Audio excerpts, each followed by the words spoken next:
60 വയസ്സിനു ശേഷം 3 ലളിതമായ ദൈനംദിന വ്യായാമങ്ങൾ മാത്രമേ നിങ്ങളെ ശക്തമായി നിലനിർത്താനും വേദനയില്ലാതെ നീങ്ങാനും സഹായിക്കൂ എന്ന് നിങ്ങൾക്കറിയാമോ? മിക്ക സ്ത്രീകൾക്കും എന്തോ മങ്ങൽ അനുഭവപ്പെടുന്നു. അത് നിശബ്ദമായി ആരംഭിക്കുന്നു. കിടക്കയിൽ നിന്ന് എഴുന്നേൽക്കുമ്പോൾ ഒരു ചെറിയ കാഠിന്യം, പലചരക്ക് സാധനങ്ങൾ മുമ്പത്തേക്കാൾ ഭാരം അനുഭവപ്പെടുന്നു, വസ്ത്രം ധരിക്കാൻ നിങ്ങളുടെ പുറകിലേക്ക് എത്തുമ്പോൾ അസ്വസ്ഥത തോന്നുന്നു, നിങ്ങൾ അസമമായ നിലത്തേക്ക് അഥവാ അൺഈവൻ ഗ്രൗണ്ടിലേക്ക് കാലെടുത്തു വയ്ക്കുകയും ഒരു നിമിഷം മടിക്കുകയും ചെയ്യുന്നു. ഇവയൊന്നും ക്രമരഹിതമായ വേദനകളല്ല. അവയൊക്കെ മുന്നറിയിപ്പ് സിഗ്നലുകളാണ്. ചില മസിൽസ്, ആഴത്തിലുള്ള പേശികൾ ദുർബലമാകുന്നതിൻ്റെ സൂചനകളാണ് ഇത്. ആ പേശികൾ ദുർബലമാകുമ്പോൾ അസ്ഥികൾ ദുർബലമാകുന്നു, ബാലൻസ് ദുർബലമാകുന്നു, ആത്മവിശ്വാസവും ദുർബലമാകുന്നു. 60 വയസ്സിനു ശേഷം സ്ത്രീകൾക്ക് പുരുഷന്മാരെക്കാൾ വേഗത്തിലാണ് പേശികളുടെ അളവ് നഷ്ടപ്പെടുന്നത്. അത് ഭയപ്പെടുത്തുന്നതായി തോന്നുന്നു. പക്ഷേ എന്നോടൊപ്പം നിൽക്കൂ, കാരണം ഈ വീഡിയോ അതിന് വ്യത്യാസം വരുത്തും. ഈ വീഡിയോയിൽ 60 വയസ്സിന് മുകളിലുള്ള ഓരോ സ്ത്രീയും ചെയ്യേണ്ട 3 പ്രത്യേക സ്ട്രെങ്ത് എക്സസൈസിലൂടെ ഞാൻ നിങ്ങളെ നയിക്കാൻ പോകുകയാണ്. അത് വളരെ എളുപ്പമാണ്.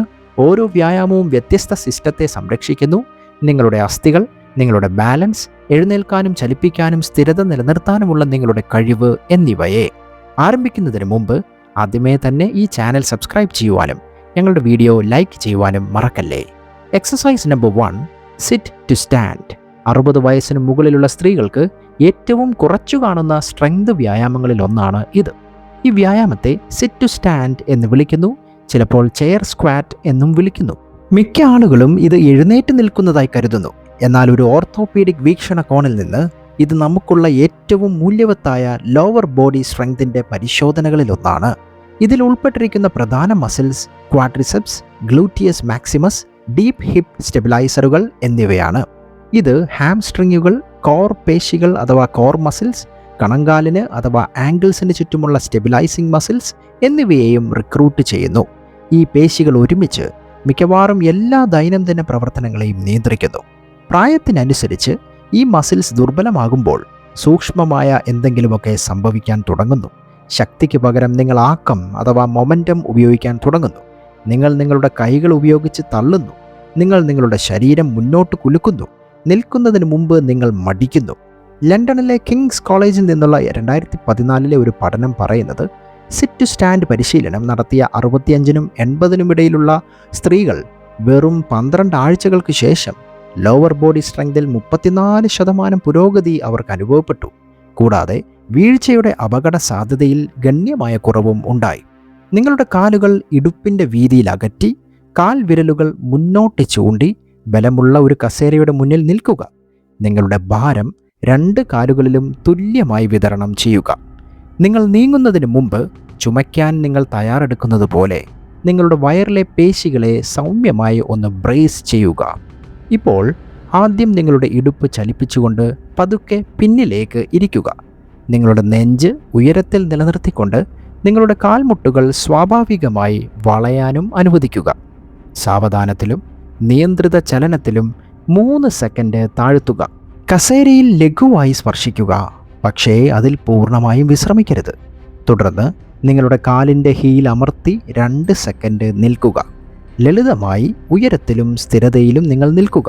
8 റെപ്പറ്റീഷൻസോടെ ഇതാരംഭിക്കുക. അല്പനേരം വിശ്രമിക്കുക, പിന്നെ ഒരു സെറ്റ് കൂടി പൂർത്തിയാക്കുക. അത് മതി. ആഴ്ചയിൽ 3-4 ദിവസം ഈ വ്യായാമം ചെയ്യൂ. ബാലൻസ് ഒരു പ്രശ്നമാണെങ്കിൽ കസേര ഒരു ഭിത്തിക്കോ കൗണ്ടർ ടോപ്പിനോ സമീപം നിങ്ങൾ വയ്ക്കുക. നിങ്ങൾക്ക് ഉറപ്പ് നൽകാൻ നിങ്ങളുടെ കൈകൾ അടുപ്പിച്ച് വയ്ക്കാം, പക്ഷേ സ്വയം മുകളിലേക്ക് വലിക്കുന്നത് ഒഴിവാക്കുക. നിങ്ങൾ ശക്തമാകുമ്പോൾ ക്രമേണ പ്രോഗ്രസ് ചെയ്യുക. 8 റെപ്പറ്റീഷൻസിൽ നിന്ന് 10ആയും പിന്നീട് 12ആയും ഒക്കെ വർദ്ധിപ്പിക്കാം. പിന്നീട് ബോഡി താഴ്ത്തുന്ന ഘട്ടം 4 സെക്കൻഡായി സ്ലോ ചെയ്യുക. ആ അധിക സമയം നിങ്ങളുടെ പേശികളെയും അസ്ഥിയെയും ശക്തിപ്പെടുത്തുന്നു. ഓർത്തോപീഡിക് സർജന്മാർ ഈ മൂവ്മെൻറ്റ് പലപ്പോഴും ശുപാർശ ചെയ്യുന്നത് എന്തുകൊണ്ടാണ്? കാരണം ഇത് ഇടുപ്പിലും തുടയെല്ലിലും ആരോഗ്യകരമായ സമ്മർദ്ദം ചെലുത്തുന്നു. ഒടിവുകൾ തടയുന്നതിനുള്ള ഏറ്റവും പ്രധാനപ്പെട്ട 2 മേഖലകളാണ് ഇത്. ഇതുവരെ ഇത് നിങ്ങൾക്ക് സഹായകരമാണെന്ന് നിങ്ങൾ കണ്ടെത്തിയിട്ടുണ്ടെങ്കിൽ, കൂടുതൽ മുതിർന്നവർക്ക് ഇത് കണ്ടെത്തുവാൻ കഴിയുന്ന തരത്തിൽ വീഡിയോ ഇപ്പോൾ തന്നെ ലൈക്ക് ചെയ്യാൻ ഒരു നിമിഷം എടുക്കുമല്ലോ. അടുത്ത വ്യായാമത്തിൽ രാവിലെ നടക്കുന്നത് കൊണ്ട് ഒരിക്കലും യഥാർത്ഥത്തിൽ വികസിക്കാത്ത ഒന്നിനെയാണ് ഞങ്ങൾ ശക്തിപ്പെടുത്തുന്നത്. നിങ്ങളുടെ ബാലൻസ് ഒരു വശത്ത് നിന്ന് വെല്ലുവിളിക്കപ്പെടുമ്പോൾ നിങ്ങളുടെ പെൽവിസിനെയും നട്ടെല്ലിനെയും സംരക്ഷിക്കുന്ന മസിൽസ് നമ്മൾ ശക്തിപ്പെടുത്തും. ഈ വ്യായാമം പലപ്പോഴും അവഗണിക്കപ്പെടുന്നു, പക്ഷേ ശരിയായി ചെയ്യുമ്പോൾ നിങ്ങളുടെ കാലിൽ നിങ്ങൾക്ക് എത്രത്തോളം സ്ഥിരത അനുഭവപ്പെടുന്നുവെന്ന് അറിയാനും മെച്ചപ്പെടുത്താനും ഇതിന് കഴിയും. Exercise number 2, standing side leg raise. ഈ എക്സസൈസ് വളരെ ശക്തമാണ്, പക്ഷേ ഇത് പലപ്പോഴും ഒഴിവാക്കാറുണ്ട്. ഫലപ്രദമല്ലാത്തത് കൊണ്ടല്ല, മറിച്ച് മിക്ക ആളുകൾക്കും ഇത് എന്താണ് സംരക്ഷിക്കുന്നതെന്ന് മനസ്സിലാകാത്തത് കൊണ്ടാണ്. ഈ വ്യായാമം സൈഡിൽ നിന്ന് ബാലൻസ് നിലനിർത്താനുള്ള നിങ്ങളുടെ കഴിവിനെ പരിശീലിപ്പിക്കുന്നു. മിക്ക വീഴ്ചകളും നേരെ മുന്നോട്ടോ പിന്നോട്ടോ നീങ്ങുന്നതിലൂടെയല്ല സംഭവിക്കുന്നത്. നിങ്ങളുടെ ശരീരം അപ്രതീക്ഷിതമായി ഇടത്തോട്ടോ വലത്തോട്ടോ മാറുമ്പോൾ വീഴ്ച പെട്ടെന്ന് സംഭവിക്കുന്നു. ഒരു ക്ലിനിക്കൽ വീക്ഷണകോണിൽ ഈ വ്യായാമം ഗ്ലൂറ്റിയസ് മീഡിയസിനെയും ഗ്ലൂറ്റിയസ് മിനിമസിനെയും ശക്തിപ്പെടുത്തുന്നു. പലരും കേട്ടിട്ടില്ലാത്ത പേശികളാണിത്, പക്ഷേ എല്ലാ ഓർത്തോപീഡിക് സർജനും ശ്രദ്ധിക്കുന്ന മസിൽസാണ്. നിങ്ങൾ നടക്കുമ്പോൾ ഈ മസിൽസ് നിങ്ങളുടെ പെൽവിസിനെ സ്ഥിരപ്പെടുത്തുന്നു. നിങ്ങൾ ഒരു കാലിൽ നിൽക്കുമ്പോഴെല്ലാം അവ നിങ്ങളുടെ ഇടുപ്പ് നിരപ്പാക്കി നിർത്തുന്നു. അവ നിങ്ങളുടെ നട്ടെല്ലിനെ അമിതമായി വശത്തേക്ക് വളയുന്നതിൽ നിന്നും സംരക്ഷിക്കുന്നു. വ്യായാമം എങ്ങനെ ശരിയായി ചെയ്യാമെന്ന് പറഞ്ഞുതരാം. ഉറപ്പുള്ള ഒരു കസേരയുടെയോ കൗണ്ടർ ടോപ്പിൻ്റെയോ അരികിൽ നിൽക്കുക. ഒരു കൈ ഉപരിതലത്തിൽ ലഘുവായി വയ്ക്കുക. നിങ്ങളുടെ ഭാരം താങ്ങാൻ വേണ്ടിയല്ല, മറിച്ച് നിങ്ങളുടെ നെർവസ് സിസ്റ്റത്തിന് ആത്മവിശ്വാസം നൽകുന്നതിന് വേണ്ടിയാണ്. നിങ്ങളുടെ നിൽക്കുന്ന കാൽ നേരെയാക്കി വിശ്രമിക്കുക. ചാരി നിൽക്കാതെ സ്ട്രെയിറ്റായി തന്നെ നിൽക്കുക. നിങ്ങളുടെ ഓപ്പോസിറ്റ് കാൽ പതുക്കെ 12 മുതൽ 18 ഇഞ്ച് വരെ ഒരു വശത്തേക്ക് ഉയർത്തുക. ഒത്തിരി ഉയർത്തുന്നത് നല്ലതല്ല. ചലനത്തിലുടനീളം നിങ്ങളുടെ കാൽ വിരലുകൾ മുന്നോട്ട് തന്നെ ചൂണ്ടിക്കാണിക്കുക. 2 സെക്കൻഡ് ഉയർത്തുക, അല്പനേരം പോസ് ചെയ്യുക, തുടർന്ന് 3 സെക്കൻഡ് കഴിഞ്ഞ് നിങ്ങളുടെ കാൽ പതുക്കെ താഴ്ത്തുക. മൂവ്മെൻറ്റ് ചെറുതാണ്, പക്ഷേ മസിൽസ് ആഴത്തിൽ അവിടെ പ്രവർത്തിക്കുന്നു. നിങ്ങളുടെ തുടയുടെ മുൻവശത്തല്ല, നിങ്ങളുടെ ഇടുപ്പിൻ്റെ വശത്ത് ആയാസം അനുഭവപ്പെടണം. മറുവശത്തേക്ക് മാറുന്നതിന് മുമ്പ് ഒരു വശത്ത് 8 റെപ്പറ്റീഷൻസ് വരെ ചെയ്യുക. നിങ്ങൾ തുടക്കക്കാരാണെങ്കിൽ 1-2 സെറ്റുകൾ മതിയാകും. ആഴ്ചയിൽ 3 ദിവസം ഈ വ്യായാമം ചെയ്തു നോക്കൂ.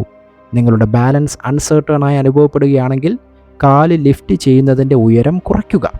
നിങ്ങളുടെ മസിൽസ് പെട്ടെന്ന് ക്ഷീണിച്ചാൽ വിഷമിക്കേണ്ട, അത് പൂർണ്ണമായും സാധാരണമാണ്. നിങ്ങൾ മെച്ചപ്പെടുമ്പോൾ ക്രമേണ പുരോഗമിക്കുന്നു. നിങ്ങളുടെ റെപ്പറ്റീഷൻസ് 10-ആയും 12-ആയും വർദ്ധിപ്പിക്കുക. പിന്നീട് താഴ്ത്തൽ ഘട്ടം കൂടുതൽ മന്ദഗതിയിലാക്കുക. ഒടുവിൽ നിങ്ങൾക്ക് പൂർണ്ണമായും സുഖം തോന്നുമ്പോൾ കസേരയിൽ പിടിക്കാതെ തന്നെ നിങ്ങൾക്ക് മൂവ്മെൻറ്റ് നടത്താൻ കഴിയും. ഓർത്തോപീഡിക് സർജന്മാർ ഈ വ്യായാമം ശുപാർശ ചെയ്യുന്നത് എന്തുകൊണ്ടാണ്? ഇത് പെൽവിക് കൺട്രോൾ പരിശീലിപ്പിക്കുന്നു. സുരക്ഷിതമായ നടത്തത്തിൻ്റെ അടിത്തറയാണത്. ഇത് ഇടുപ്പിലൂടെയും കാൽമുട്ടുകളിലൂടെയും അണ്ണീവനായ സമ്മർദ്ദം കുറയ്ക്കുന്നു. ആരെങ്കിലും നിങ്ങളിലേക്ക് വന്ന് അറിയാതെ ഇടിക്കുമ്പോഴോ, നിങ്ങൾ അസമമായ നിലത്തേക്ക് കാലെടുത്ത് വയ്ക്കുമ്പോഴോ, അല്ലെങ്കിൽ പെട്ടെന്ന് നിങ്ങളുടെ ബാലൻസ് നഷ്ടപ്പെടുമ്പോഴോ സുഖം പ്രാപിക്കാനുള്ള നിങ്ങളുടെ കഴിവിനെയാണ് ഇത് മെച്ചപ്പെടുത്തുന്നത്. അവസാനത്തെ വ്യായാമം എല്ലാം ഒരുമിച്ച് കൊണ്ടുവരുന്നു. നിങ്ങളുടെ പേശികൾ, നിങ്ങളുടെ അസ്ഥികൾ, നിങ്ങളുടെ നെർവസ് സിസ്റ്റം എല്ലാം. Exercise number 3, single leg stand അഥവാ ഒറ്റക്കാലിൽ നിൽക്കൽ. പലരും ഒഴിവാക്കുന്ന ഒരു മൂവ്മെൻ്റ് ആണ് ഇത്. അപകടകരമാണെന്നതുകൊണ്ടല്ല, മറിച്ച് ബലഹീനത വെളിപ്പെടുത്തുന്നത് കൊണ്ടാണ്. ഒരു മെഡിക്കൽ കാഴ്ചപ്പാടിൽ ഇതൊരു ബാലൻസ് വ്യായാമത്തേക്കാൾ വളരെ കൂടുതലാണ്. ഇതൊരു ന്യൂറോ മസ്കുലർ ഇൻറ്റഗ്രേഷൻ വ്യായാമമാണ്. ഇത് നിങ്ങളുടെ തലച്ചോറ്, പേശികൾ, സന്ധികൾ, അകത്തെ ചെവി എന്നിവ പരസ്പരം തത്സമയം ആശയവിനിമയം നടത്തുന്ന രീതിയെ പരിശീലിപ്പിക്കുന്നു. ആംഗിൾ സ്റ്റെബിലൈസറുകൾ, ക്വാഡ്രിസെപ്സ്, ഗ്ലൂറ്റിയൽ മസിൽസ്, നിങ്ങളുടെ കോറിൻ്റെ ആഴത്തിലുള്ള മസിൽസ് എന്നിവ ഇതിൽ ഉൾപ്പെടുന്നു. എന്നാൽ ഒരുപക്ഷെ ഏറ്റവും പ്രധാനമായി ഇത് നിങ്ങളുടെ പ്രോപ്രിയോസെപ്റ്റീവ് സിസ്റ്റത്തെ, നിങ്ങളുടെ ശരീരത്തിൻ്റെ ഇൻറ്റേർണൽ പൊസിഷനിങ് സിസ്റ്റത്തെയൊക്കെ സജീവമാക്കുന്നു. 2019 പിറ്റ്സ്ബർഗ് സർവകലാശാലയിൽ നിന്നുള്ള ഗവേഷണം 65 വയസ്സിന് മുകളിലുള്ള മുതിർന്നവർക്ക്, സിംഗിൾ ലെഗ് ബാലൻസ് കുറവുള്ളവർക്ക് അടുത്ത വർഷത്തിനുള്ളിൽ വീഴാനുള്ള സാധ്യത ഇരട്ടിയാണെന്ന് വരെ കണ്ടെത്തി. ഇത് കായിക ശേഷിയെക്കുറിച്ചല്ല, പ്രതികരണ സമയത്തെക്കുറിച്ചാണ്. ഒരു ബലമുള്ള കൗണ്ടർ ടോപ്പിനോ കസേരയ്ക്കോ സമീപം നിൽക്കുക. ഒരു കൈ പിടിക്കാതെ സമീപത്ത് വയ്ക്കുക. നിങ്ങളുടെ ഭാരം ഒരു കാലിലേക്ക് മാറ്റുക. നിങ്ങളുടെ പാദത്തിൻ്റെ മുഴുവൻ അടിഭാഗവും തറയുമായി സമ്പർക്കം പുലർത്തുന്നതായി അനുഭവിക്കുക. ഇപ്പോൾ പതുക്കെ നിങ്ങളുടെ ഓപ്പോസിറ്റ് കാൽ നിലത്ത് നിന്ന് കുറച്ച് ഇഞ്ച് മാത്രം ഉയർത്തുക. ഒത്തിരി ഉയർത്തേണ്ട ആവശ്യമില്ല. നിങ്ങളുടെ കണ്ണുകൾ നേരെ മുന്നോട്ട് നോക്കുക. സാധാരണ പോലെ ശ്വസിക്കുക. 10 സെക്കൻഡ് പൊസിഷൻ പിടിക്കുക. തുടർന്ന് നിങ്ങളുടെ കാൽ പതുക്കെ താഴേക്ക് വയ്ക്കുകയും ഓപ്പോസിറ്റ് കാലിൽ ആവർത്തിക്കുകയും ചെയ്യുക. ഓരോ കാലിലും 3 റെപ്പറ്റീഷൻസ് ഉപയോഗിച്ച് ആരംഭിക്കുക. 10 സെക്കൻഡ് പിടിക്കുന്നത് വളരെ ബുദ്ധിമുട്ടാണെന്ന് തോന്നുകയാണെങ്കിൽ 5 സെക്കൻഡ് ഉപയോഗിച്ച് ആരംഭിക്കുക. അത് തികച്ചും സ്വീകാര്യമാണ്. പലരും തുടങ്ങുന്നത് അവിടെ നിന്നാണ്. നിങ്ങളുടെ ബാലൻസ് മെച്ചപ്പെടുമ്പോൾ ഹോൾഡ് 15 സെക്കൻഡായും പിന്നീട് അത് 20 സെക്കൻഡായും വർദ്ധിപ്പിക്കാം. നിങ്ങൾ അതിനെ പ്രാവീണ്യം നേടിയതിനു ശേഷം മാത്രമേ കുറച്ചു സെക്കൻഡ് നേരത്തേക്ക് കണ്ണുകൾ അടച്ചു നിൽക്കാൻ പരിഗണിക്കാവൂ. നിങ്ങൾക്ക് പൂർണ്ണമായും സുരക്ഷിതത്വവും സ്ഥിരതയും തോന്നുന്നുവെങ്കിൽ മാത്രം ചെയ്യുക. ഓർത്തോപീഡിക് സർജന്മാർ എന്തുകൊണ്ടാണ് ഈ വ്യായാമത്തെ ഇത്രയധികം വിലമതിക്കുന്നത്? കാരണം ഇത് പല ഇമേജിംഗ് ടെസ്റ്റുകളെക്കാളും വീഴ്ചയുടെ അപകട സാധ്യത പ്രവചിക്കുന്നുണ്ട്. ഇത് ഉള്ളിൽ നിന്ന് ആത്മവിശ്വാസം പുനർനിർമ്മിക്കുന്നു. അപ്രതീക്ഷിതമായി എന്തെങ്കിലും സംഭവിക്കുമ്പോൾ സ്വയം എങ്ങനെ ശരിയാക്കാമെന്ന് ഇത് നിങ്ങളുടെ ശരീരത്തെ പഠിപ്പിക്കുന്നു. സത്യം ഇതാണ്, വീഴ്ചകൾ അപൂർവമായി ബലഹീനത കൊണ്ട് മാത്രം സംഭവിക്കാറുണ്ട്. മിക്കപ്പോഴും നിങ്ങളുടെ തലച്ചോറും പേശികളും തമ്മിലുള്ള ആശയവിനിമയം വൈകുന്നത് മൂലമാണ് അവ സംഭവിക്കുന്നത്. ഈ വ്യായാമം ആ ആശയവിനിമയത്തെ മൂർച്ച കൂട്ടുന്നു. അതാണ് സിംഗിൾ ലെഗ് സ്റ്റാൻഡിനെ ഇത്ര വിലപ്പെട്ടതാക്കുന്നത്. അതുകൊണ്ട് 60 കഴിഞ്ഞ സ്ത്രീകൾ ഈ 3 വ്യായാമങ്ങൾ പരിശീലിക്കുവാൻ തുടങ്ങിയാൽ നിശ്ചയമായും അവരുടെ നടത്തത്തിലും പ്രവർത്തനത്തിലും കാര്യമായ പുരോഗതി ദർശിക്കുവാൻ കഴിയും.